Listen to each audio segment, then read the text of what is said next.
Hey everybody, it's Farmer Kris here, and this is not just a makeshift farmer's bouquet, but this is a handful of our pasture. We've got some clover, bird's foot trefoil, and a number of other grasses that really benefit our cattle's health. And that's something I think everybody should think about. If you've had grass-fed beef and you did not love the flavor, or it just didn't spark interest in you, or you had an off flavor, oftentimes that can be based on what that cow was eating. That old adage, we are what we eat.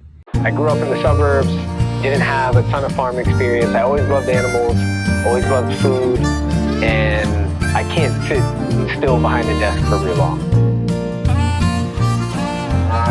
What's going on, everybody? I'm Kris Karl, and today I'm here on the red carpet.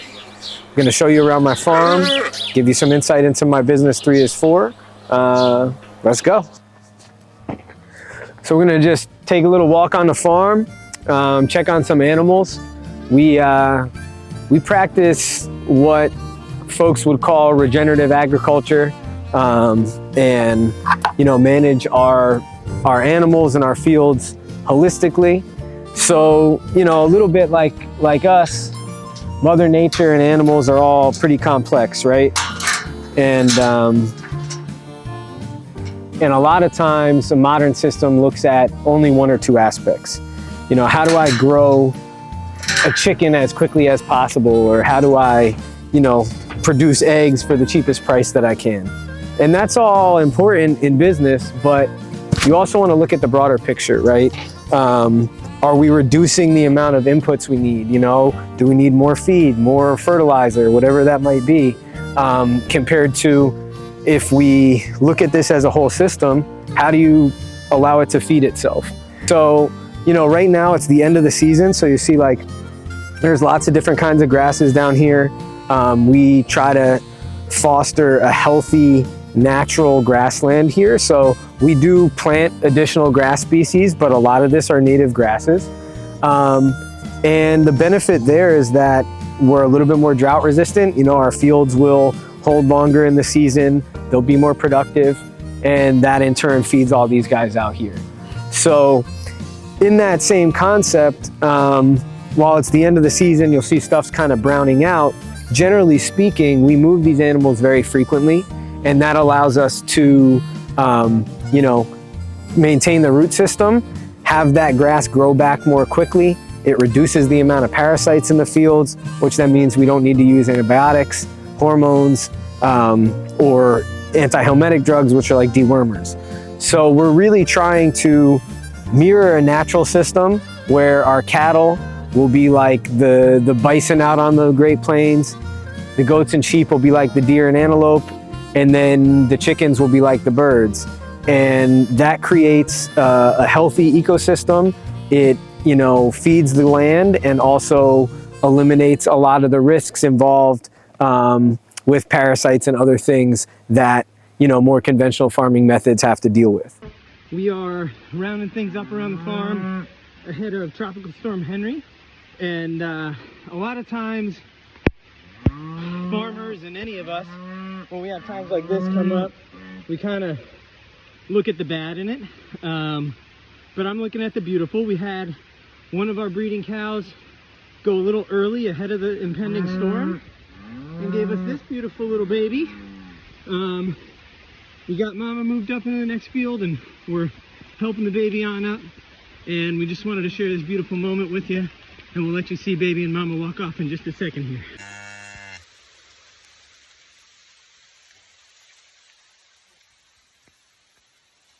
So yeah, farming was kind of a left turn for me, and I'm really blessed that I've got a family, parents, friends, support system that have always kind of understood I'm a little crazy, I'm gonna go do what I'm gonna do, and that I also lead with my heart. And so they knew that this was something I was passionate about when I first kind of came home and was like, hey, I want to become a farmer. For me, I've been doing this as a farmer for about a dozen years, and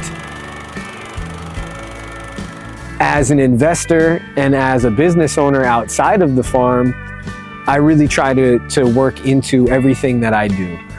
So like with 3 is 4, for example, we create video content, provide agency services, develop tech and business tools for small cannabis operators to utilize.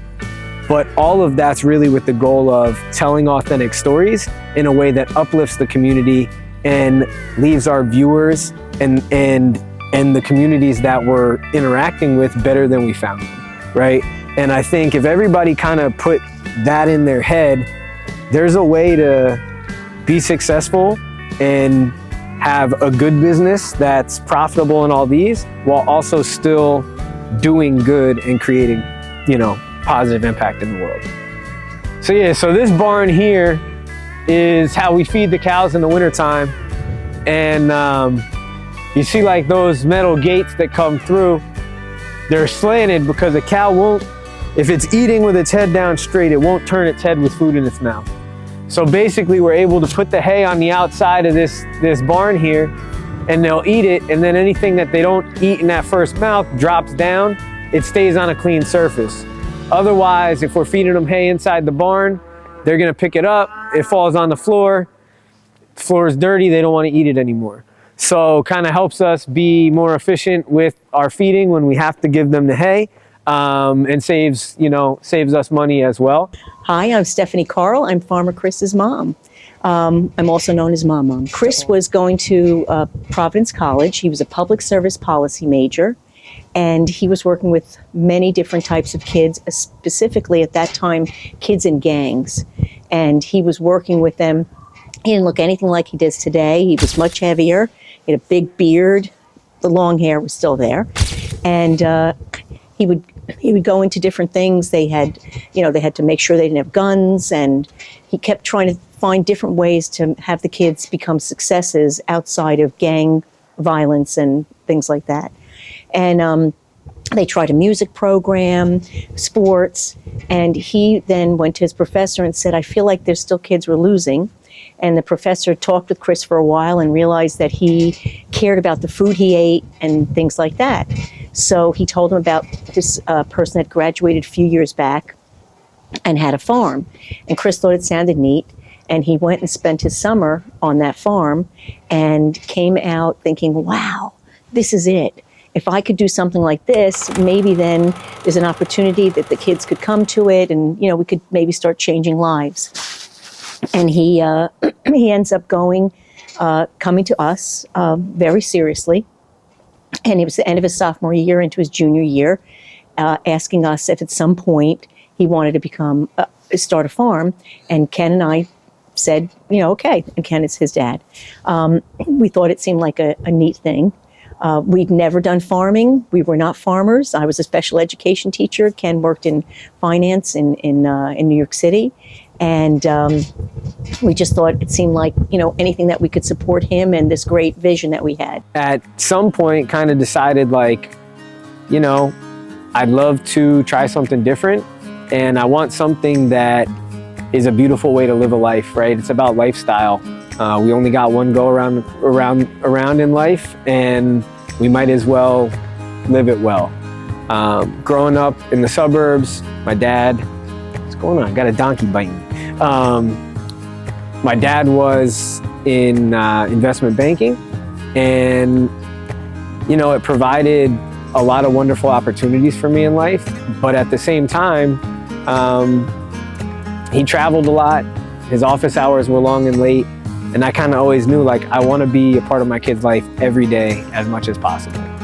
And so in trying to find a career path and things that allow me to do that, really my only choices were, agriculture, entrepreneurship, those kinds of things. And I've tried to find a way to blend all of those where I'm able to live a great lifestyle, spend every day with my kids, and then also, make some money and create positive impact in the world. Because while it's not about the money, I can only help people so much, when I'm without that. And so that's a big part of it for me, is like creating successful businesses that allow me and my teammates, my partners, to go out there and put our stamp on the world, help others, and uplift the community.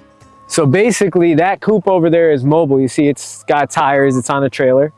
And the floor is like a open mesh. So they go up in there, lay their eggs, sleep at night. Any manure drops down on the floor, fertilizes the ground, right? As you'll see, we move that trailer every couple of days.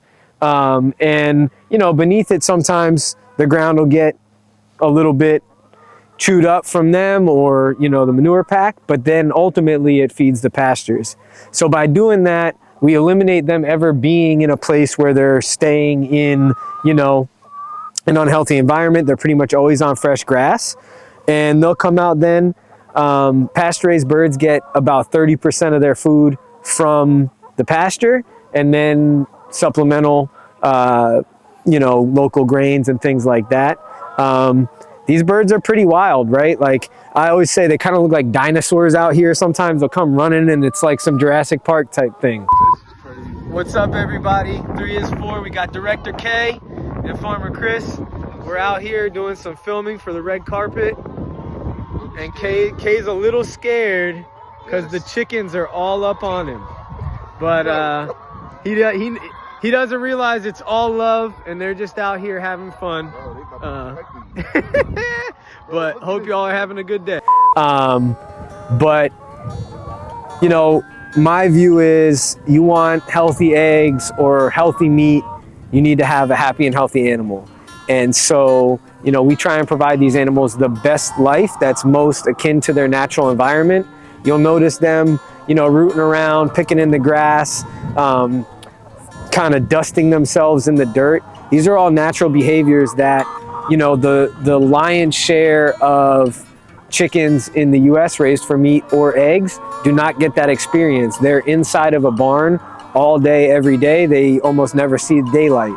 So these birds are getting an ideal situation out here.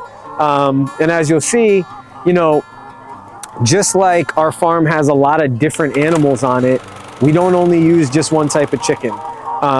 So our eggs will be different colors, chickens are different breeds. Nature doesn't like a monocrop. It doesn't like only one type of grass in your lawn. It doesn't like you to only grow one type of tree. You look in a natural forest or a grassland, there's always different things. So we try and mirror that and provide a diverse environment. And, you know, we think that that's the best way. I didn't exactly know where I was going or what I was getting myself into. And that led to a job that, you know, kind of set my passion for farming on fire. And so then when I circled back around and said, hey, you know, mom, dad, family, I'm going to start doing this, everybody was, you know, maybe a little surprised, but definitely, you know, supportive and excited.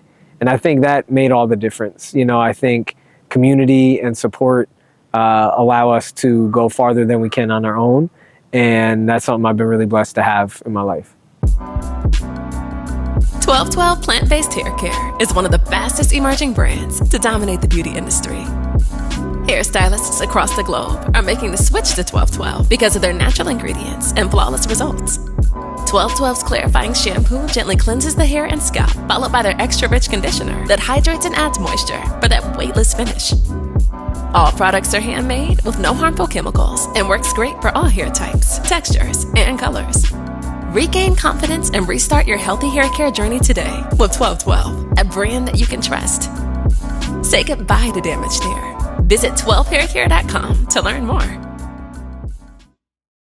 So like this part of the season, you know, you can see this field, there's no green grass left. You know, it's getting cold now, we get frost every night, so the grass is no longer growing. So what we start to do is have to feed these animals hay. We're, you know, 100% grass-fed operation. So unlike a lot of, you know, cows that are fed additional grains, we're only feeding them grass. Cows evolved to only eat grass. They've got 4 stomachs, called a ruminant animal, and the reason that is so that they can digest grasses. So when we feed them corn and other things, it's actually not great for them. That's how certain, like E. coli and different outbreaks of foodborne things that have come through beef are often from feeding them other things that they didn't evolve to eat, and thus their body has to adapt to different stomach bacteria comes, and then that's more dangerous for us. So from an environmental and an ecological standpoint, you know, raising cattle on grass is better. For our health, the fat content is different. You got way more healthy fats, less of the unhealthy fats, and higher nutrient density. So, you know, grass-fed beef is something that, you know, became a buzzword for a little bit, all that. But really, when it's done right, it's the best thing. So with that, since grass is not growing, got this group of mothers and babies out here right now, we'll supplement them with hay. So in that trailer there is local hay, cut either on our farms or other local farms. It's the same grass they eat all season, just cut and dried. And that allows us to, you know, keep them happy and healthy while it's the winter time here in New York. Pretty soon we'll be covered up in snow, and they will get that hay fed to them inside this barn, but still have access to the outdoors so that they get sunshine and all the benefits. So this is kind of our packaging room. Got walk-in refrigerators and freezers.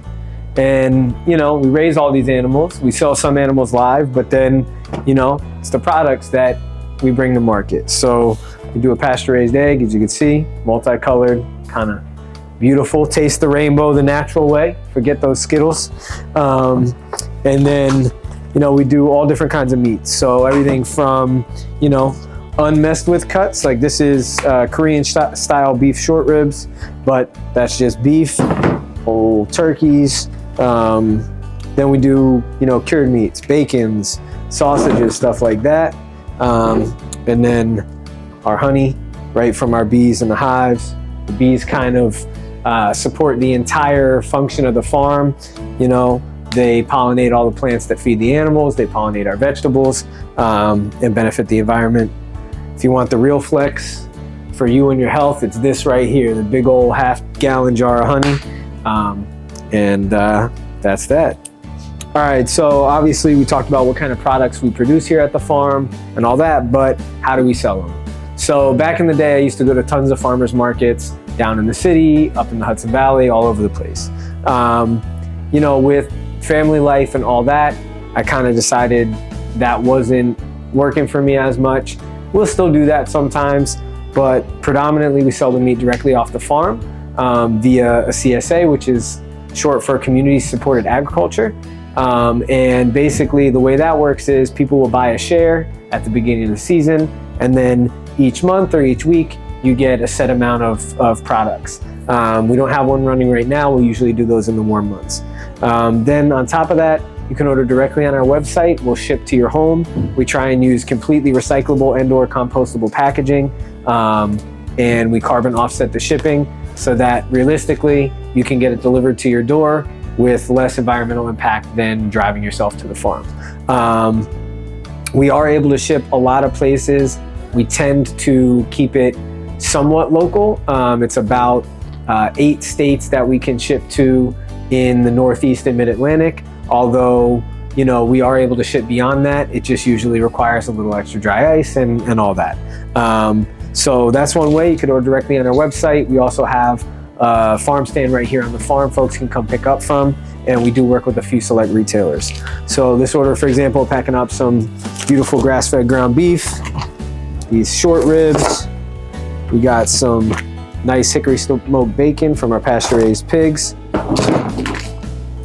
Parmesan and broccoli rabe sausage, and these folks wanted a jar of honey as well. So we're gonna pack that down in there, honey on top, tape her up, ship her out. We're gonna have one other tree for all of the clay ornaments, and then another one for not.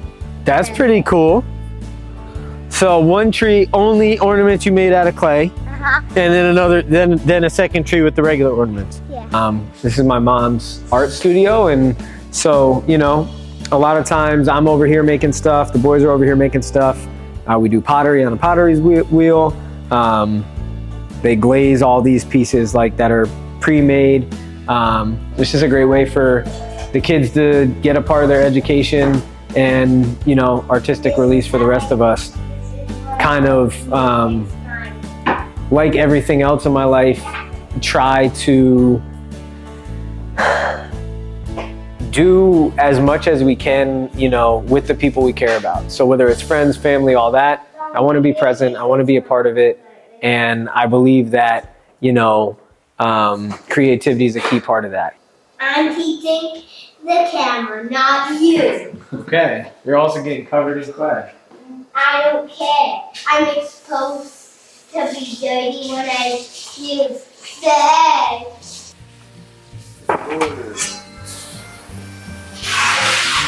Otto, what are you doing? What's up, Mercedes? What's up, girl? Hey, what's going on? Shh, slow. Be slow.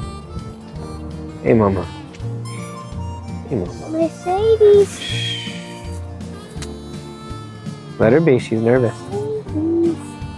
Say, good girl. Good girl, Mercedes. Mercedes. She's not coming. Mercedes. Yeah, she's a little nervous, right? Let's let her be. Find your baby. Her baby's over here to the right. It just ran by. See it right there? A lot of being out here, farming in general, is just like keeping your eye on stuff. Checking, you know, how's the grass look? Do the animals look healthy?